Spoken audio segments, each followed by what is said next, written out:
देखिए, आज इस वीडियो में हम देखेंगे टेंस से रिलेटेड स्पोर्टिंग एरर्स और कॉमन एरर्स। इस वीडियो में उन्हीं प्रश्नों को शामिल किया गया है जो विभिन्न गवर्नमेंट एग्जाम्स में आ चुके हैं। चलिए प्रारंभ करते हैं। आज का पहला प्रश्न यहाँ पर डायरेक्शन दिया गया है। डायरेक्शन को मैं थोड़ा सा आपको एक्सप्लेन कर देता हूँ, इसको आप रीड कर लीजिएगा कि 4 यहाँ पर विकल्प दिए गए हैं। 4 विकल्प में से आपको यहाँ पर एरर ढूंढनी है कि किस भाग में यहाँ पर एरर है। यदि कोई एरर नहीं है तो आपको नो एरर पर टिक करना है 4 विकल्प में जो दिया है।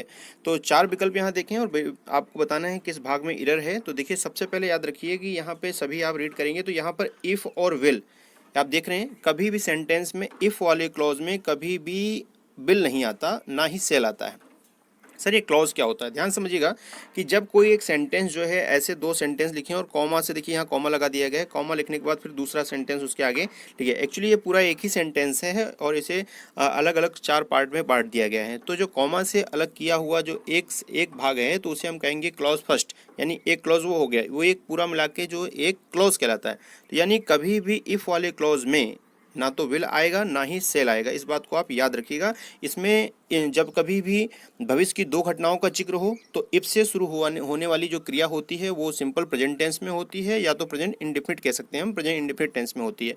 तो प्रेजेंट इंडेफिनिट टेंस के रूल के अनुसार हम देखें तो इफ के साथ आता इफ वी विल, जो कैच लिखा है यहाँ पर इफ वी कैच होता है, यहाँ पर विल नहीं आएगा। तो विल का यूज नहीं होता है इफ वाले क्लोज में, इसे हमें याद रखना है। इसलिए किस भाग में गलती है, तो पार्ट ए में गलती है। चलिए अगले प्रश्न की ओर हम बढ़ते हैं।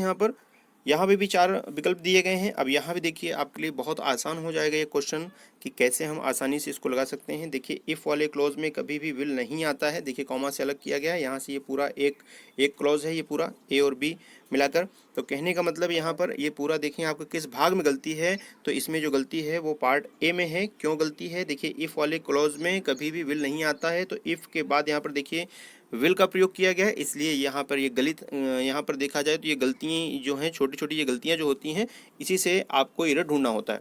तो यहाँ पर ये गलत हो गया, तो यहाँ सही क्या होता, इफ़ ही आस्क होता है यहाँ पर, तो यहाँ पर ही विल जो लगाया गया है, इसलिए सेंटेंस आपका गलत हो गया है। अगले प्रश्न की ओर हम बढ़ते हैं। यहाँ पर तो किस पार्ट में गलती है, यहाँ पर देख लीजिए पार्ट ए में गलती है। अगले प्रश्न की ओर हम बढ़ते हैं। यहाँ पर Sunil has been teaching his children since 2 hours.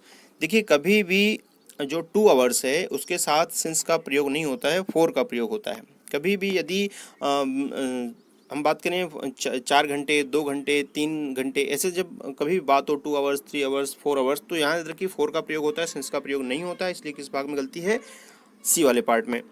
C will come to meet you as soon as you will reach New Delhi station, और नो एरर। तो देखिए इस पार्ट में किस तरह से हमें एरर ढूंढना है। याद रखिए, जब भविष्य की 2 घटनाओं का जिक्र हो और एज सुन एज से जो शुरू होने वाली क्रिया होती है वो प्रेजेंट टेंस या सिंपल प्रेजेंट टेंस में होती है। तो यहाँ पे जो लिखा गया है as soon as you will, देखिए यू विल जो लिखा गया है, विल का प्रयोग नहीं होगा। एज सुन एज के बाद, याद रखिए भविष्य की 2 घटनाओं का जिक्र होगा, तो एज सुन एज के बाद जो क्रिया होगी वो सिंपल प्रेजेंट टेंस में यानी प्रेजेंट इंडेफिनिट टेंस में होगी। यानी यहाँ यू रीच होना चाहिए था, यहाँ पर जो यू विल रीच लिखा गया तो यहाँ विल नहीं आएगा। इसलिए किस भाग में गलती है, सी वाले में गलती है। अगला प्रश्न यहाँ पर देखते हैं हम, हिज मैटरनल अंकल है पास्ट। अब देखिए यहाँ पर मैटरनल अंकल लिखा गया है और मैटरनल अंकल देखा जाए तो ये सिंगुलर है और सिंगुलर के साथ हैज़ नहीं आता, हैव नहीं आता है, हैज़ आता है। इसलिए पार्ट बी में गलती है यहाँ पर। माई यंगेस्ट सन हैव बीन, देखिए यंगेस्ट सन लिखा गया है, यंगेस्ट सन देखा जाए तो क्या है, सिंगुलर है और सिंगुलर के साथ हैव नहीं आता है, हैज़ आता है। इसलिए बी वाले पार्ट में गलती है। All of us have been trying to convince her since a week, देखिए सिंस अ वीक सही नहीं होता है, फॉर अ वीक सही होता है। इसलिए आपका यहाँ पे जो सिंस लिखा गया है ये गलत है। इसलिए देखिए यहाँ से यहाँ तक पार्ट ए है, यहाँ से यहाँ तक पार्ट बी है और इसके आगे जो है ये पार्ट सी के अंतर्गत है। इसलिए आप देखिए सी वाला आंसर है किसमें, सी में, तो इसलिए आपका आंसर। देखिए क्वेश्चन नंबर 8वां हम देखते हैं यहाँ पर, hardly had the teacher left the room then the peoples started enjoying और नो एरर।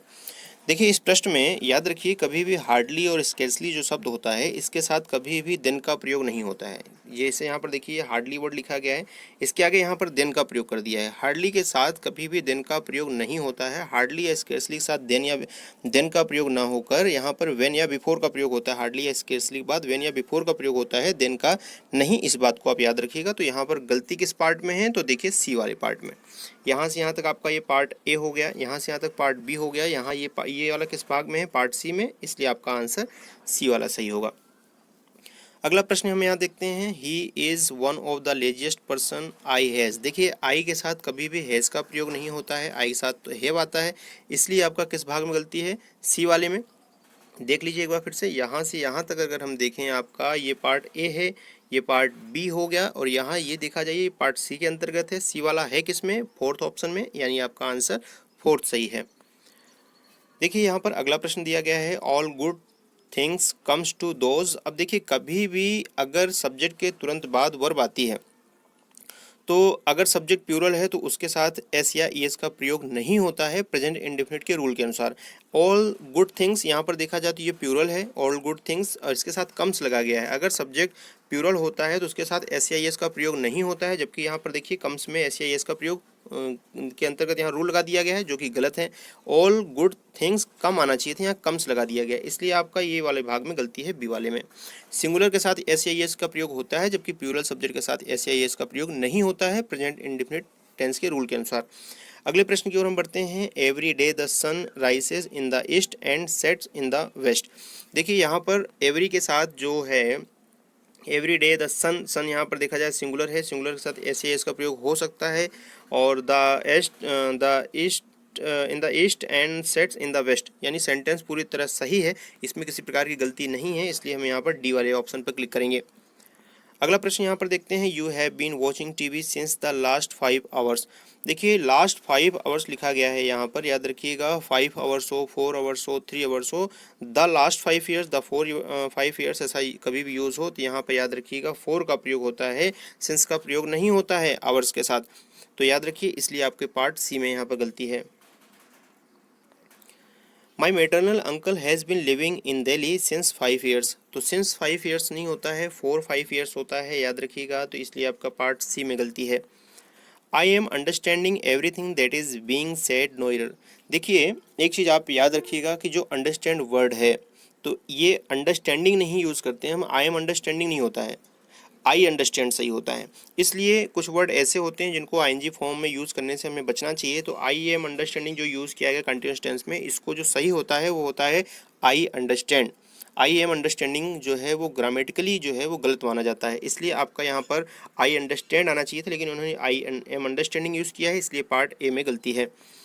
अगला प्रश्न है यहाँ पर, ही हैव बीन। देखिए यहाँ पर अगर देखा जाए, he have been dialing your number since yesterday, तो देखा जाए यहाँ पर तो ही के साथ कभी भी हैव नहीं आता है, हैज़ आता है, इसलिए आप यहाँ पर देखें ही के साथ हैव यूज़ किया गया है, इसलिए आपका पार्ट ए में गलती है यहाँ पर।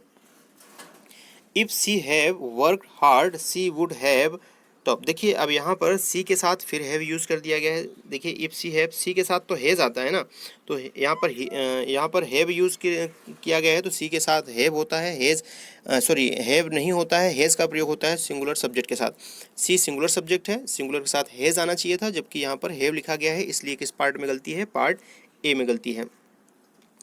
अगले प्रश्न की ओर हम बढ़ते हैं, it has been raining continuously since last 20 years. देखिए लास्ट 20 ईयर्स जो लास्ट 20 डेज़ जो यूज़ किया गया है, तो लास्ट 20 डेज़ के साथ सिंस का प्रयोग नहीं होगा, यहाँ पर प्रयोग होता है फोर का, तो कभी भी याद रखिए सिंस का प्रयोग स्पेसिफिक टाइम के लिए होता है, जबकि लास्ट यहाँ 20 डेज़ जो लिखा गया है इसके लिए फोर का प्रयोग होता है ना। जैसे अगर कोई सन दे दिया जाए कि भैया 1994 दे दिया गया है, अगर दे दिया जाए 1990 मैं भोपाल में 1990 से रह रहा हूँ, तो सिंस 1990, यानी अगर बात करें तो ऐसे जो निश्चित समय होते हैं, हाँ, पीरियड ऑफ टाइम और स्पेसिफिक टाइम अगर हम कहें तो उसके लिए हम अगर निश्चित टाइम हो तो उसके लिए सिंस, अनिश्चित टाइम हो तो उसके लिए हम आपका फोर यूज़ करते हैं। तो लास्ट 20 डेज जो यूज़ किया गया है यहाँ पर फोर का प्रयोग होता है, इसलिए पार्ट सी में गलती है। अगला प्रश्न यहाँ पर, Deepa and Rani love chocolates but their brothers. देखिए अब यहाँ पर देखिए हम देखें तो डज नॉट लाइक देम। अब देखा जाए इस पार्ट में किस में गलती है, पार्ट सी में गलती है। देखिए कैसे गलती है। Deepa and Rani love chocolate सही है, बट देयर ब्रदर्स, यहाँ पर ब्रदर्स यूज़ किया गया ना सब्जेक्ट, तो ब्रदर्स के साथ डज नॉट नहीं आएगा, डू नॉट आएगा। जब सब्जेक्ट प्यूरल हो तो वहाँ पर डू नॉट का प्रयोग होता है, डज नॉट का प्रयोग नहीं होता है। इसलिए आपका यहाँ सब्जेक्ट प्यूरल है ब्रदर्स, और ब्रदर्स के बाद डज नॉट नहीं डू नॉट आना चाहिए था, इसलिए आपका सी वाले पार्ट में गलती है। यदि आप बैंक, रेलवे और एसएससी अदर गवर्नमेंट एग्जाम्स की तैयारी कर रहे हैं और आपके सब्जेक्ट में इंग्लिश है, तो याद रखिएगा कि कॉमन एरर्स से रिलेटेड प्रश्न जरूर पूछे जाते हैं। वीडियो को पूरा जरूर देखिए। If he will prepare a little more, देखिए इफ़ के साथ अभी सबसे पहला स्टार्टिंग में हमने क्वेश्चन जब देखा था, वहाँ पे हमने आपको बताया था कि इफ़ वाले क्लॉज में कभी भी विल नहीं आता है। तो इफ़ ही विल जो लिखा गया है ये गलत है, इसलिए आपका याद रखिएगा कि इफ़ वाले क्लॉज में कभी विल नहीं आता है। इफ़ वाले क्लॉज में जब फ्यूचर की दो घटनाओं का जिक्र, जैसे देखिए विल यहाँ पर यूज़ किया, आगे सेंटेंस में हो सकता है, लेकिन इफ़ वाले जो क्लॉज है ये पूरा एक क्लॉज है, इफ़ वाले क्लॉज में कभी भी विल का प्रयोग नहीं होगा। जब फ्यूचर की दो घटनाओं का जिक्र हो तो इफ़ वाले क्लॉज में सिंपल प्रेजेंट इंडेफिनिट टेंस का के रूल लगता है, वहाँ पे सिंपल प्रेजेंट इंडेफिनिट टेंस की वर्ब यूज़ होती है। तो यहाँ पर ही विल लगाया ना, विल तो फ्यूचर में चले गए, तो यहाँ पर विल का प्रयोग नहीं होता है, इसलिए आपका ए पार्ट में गलती है। Unless he will not take care of his health he will not recover. अब देखिए याद रखिएगा कि अनटिल और अनलेस जो वर्ड होते हैं, ये जो होते हैं ये निगेटिव मीनिंग देते हैं, यानी इसमें नोट छुपा होता है, इनमें निगेटिव सेंस छुपा होता है। इनके साथ कभी भी नोट का प्रयोग नहीं किया जाता है, इसलिए इसका में देखिए अनटिल वाले अनलेस वाले सेंटेंस में यहाँ पर देखिए नोट का प्रयोग किया गया है। अनटिल भी एक वर्ड याद रखिएगा, अनटिल और अनलेस, इनके साथ कभी भी नोट का प्रयोग नहीं किया जाता है। तो यहाँ पर देखिए अनलेस यूज़ किया गया, साथ में नोट भी प्रयोग किया गया, इसलिए पार्ट ए वाले में गलती है। चलिए, आपने मुझे अपना कीमती समय दिया, आपने मेरे वीडियो को इतना लाइक, कमेंट और शेयर किया। इस वीडियो को भी देखने के लिए आपका बहुत बहुत धन्यवाद। Thank you so much.